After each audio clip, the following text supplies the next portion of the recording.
Hello and welcome to another episode of 3D Paint. I figured I'd work on a character today, why I explain to you what paints I use and why I use them. I think my stuff's okay, pretty good, you know, something that I think the average guy could do, or girl. I just want to share with you some of the things that I use and how I use them and what paints I use. Now, basically what I try to do is use more of the model paint brands, stuff like Vallejo, really good stuff. And I know what you guys are thinking, you know, why do you gotta buy expensive paints? And it's really not that bad. I think these are anywhere from $3 to $5 a bottle, and it is a really small bottle, but look at the size of the prints that you're painting and it goes a long way. And I'll show you some techniques why I'm painting this character that will help you. And you can buy kits online, and there's all different types. There's heavy pigment ones that are opaque colors, and then there's ones that are translucent. For example, some of the airbrush are kind of translucent, like this yellow is almost translucent. I started with the legs here. I'll show you the legs. That's what I'm really trying to get at. Is I started with white on the legs, and then I built up some shading with the brown, and then I sprayed the yellow right over it because it's more of a translucent color. And I also have other stuff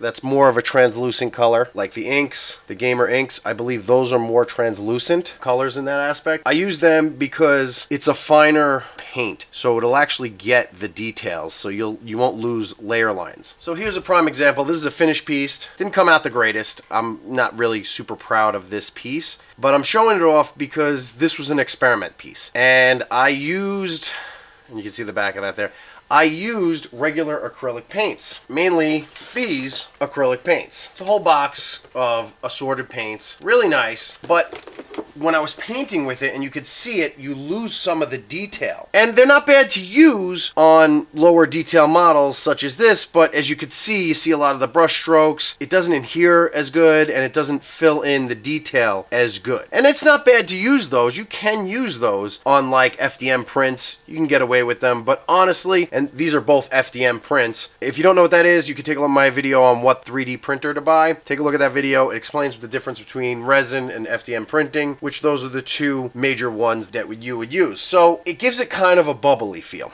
This is a detailed resin print of Hellboy, and you could see you get more detail through the paint, and this has very minute details, and you can actually see all the detail of this print, and it came out, I think, you know, really good for as small as it is. When I say, you know, go with Vallejo, that's why I say that. It's a finer paint. It works better. This is all my experience. Take it and leave it for what it is. Another thing that I like to use is this little water box, as I call it. They make wet boxes for paints, and this is another way to save a lot of your paints. And basically all this is a Tupperware container with some paper towels at the bottom, and I've been using this paint tray. Another thing I use is like baker sheets, and I put the paint on there, but I like using these, and it keeps the paint moist so I don't waste it. And I do little dabs, as you can see, and that way I can go in there and touch up. So for example, I noticed I did a little mess up here and there on this, and we're gonna do some painting today. I want to get into the painting part of this a little bit. You can see right there where I got some of the green, and it didn't come out that good. It went over into the yellow. So what we're gonna do is I'm gonna just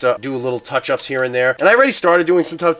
You could see some right there on the yellow, and I'm going to go over that again too. This is part of the process, is you're going to go through this and you're going to clean up and touch up, and I'll show you how some of the translucent works. So first we're going to be doing the opaque. I'm going to mix this up, and this stuff to get a little bit watery being in this. And what I'm going to do is I'm going to go in here where I messed up, and right underneath here, you see I did a little bit of a mess up there. So I'm going to just kind of clean it up.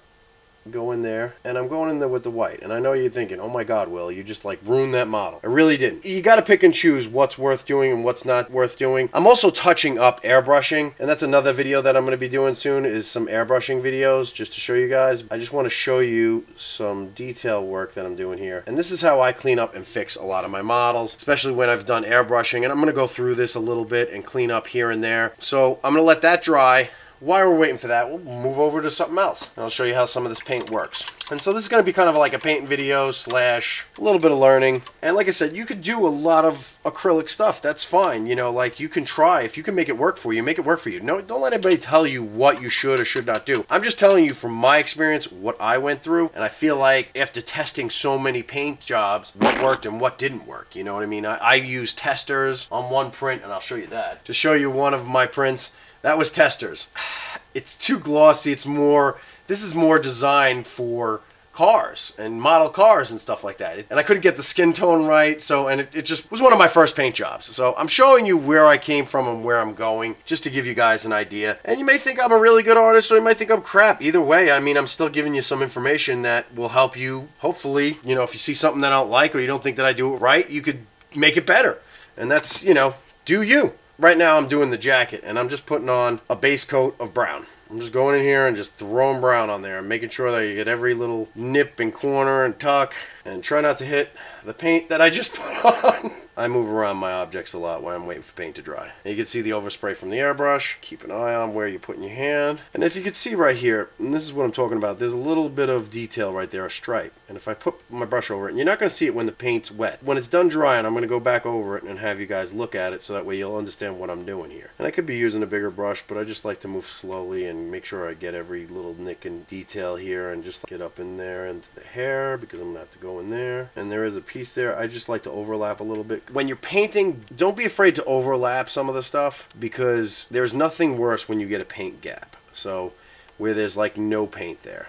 You can see how much looser the paint is, almost like, it's almost, I don't want to say stain, it is a paint. You could definitely see, you could definitely put too much, but you can kind of get an idea. We'll let that dry, and while that's drying, let's go back and touch up. We're still going to use the brown, tamper that down a little bit, so I'm going to try and get some water. Put a little bit of water right here in one of these trays, if you will. I'm going to take a dab of brown, I'm going to mix it in and make it like a very watery brown. You know, it's almost like brown water. And I want to knock down that white a little bit, because I don't want it super yellow, because if we put the yellow over this right now, it'll be super yellow. So we're going back to this, and I jump around a lot, and I apologize, guys. It's just how I work. Keep it going. So we're gonna go over this just a little bit, knock this down a little bit, because you know it was airbrushed, so it's hard to touch up airbrush work. Sometimes it's just easier to go back over it with the airbrush, but I think I can get away with little spots like this.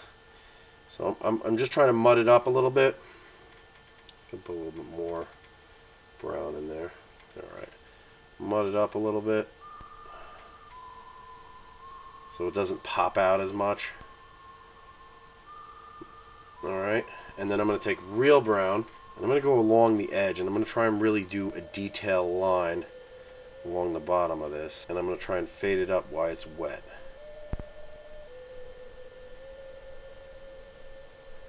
Alright, so that's mudding it up a little bit there.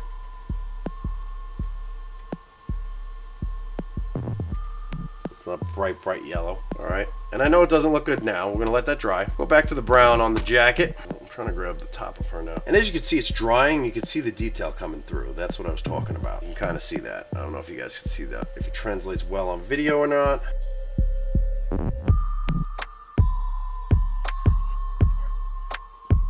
I'm choosing this brush because I do want to get into the detail and the small crevices that you can't really get into. Try not to glob it on, just put a spot on it and then move that spot around. And this is just putting a base coat in.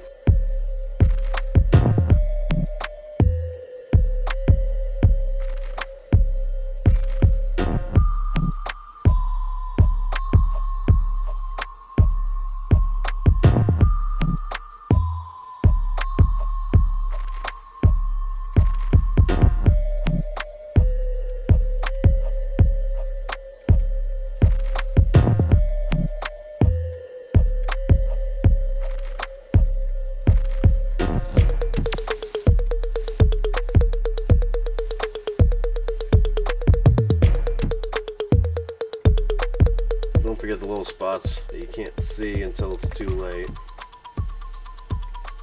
And then they're going to be hard to paint in later when you get other colors in there.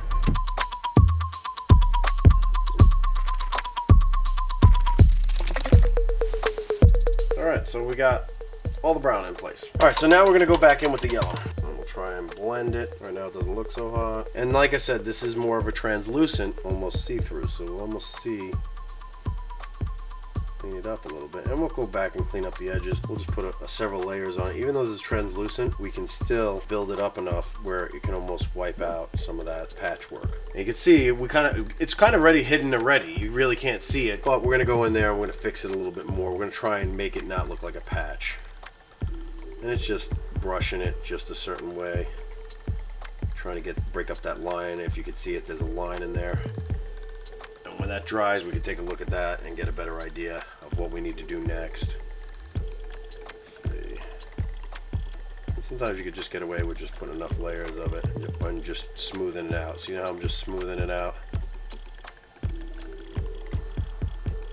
Just using the paint, building it up, smoothing it out. Oh, it's not perfect, but at least it fixed it. Like I said, you have to pick and choose your battles. And I'm constantly learning, guys. Just because I do certain things a certain way doesn't mean you need to. And it's you almost can't see it to the naked eye now. I mean, there's little things that you could do, but once this dries, I think it'll be pretty good. Well, that's all the time I have for this today. Now you just take your top, put it on top of there, and those paints will stay preserved for a little over a week. That's it for this episode of 3D Paint. I hope I helped you guys pick the paints that you want to use. Like I said, I recommend Vallejo. If you're airbrushing, you could use Vallejo airbrush. In my airbrushing video, I'll get more into the paints and how to set them up for airbrushing. That video's coming. I'm trying to get these videos out as fast as I can. If you have any questions, please leave them in the comments down below, and consider liking and subscribing.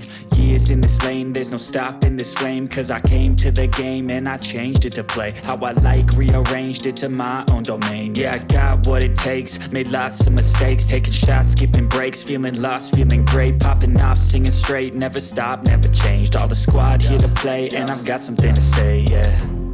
I work hard each and every day.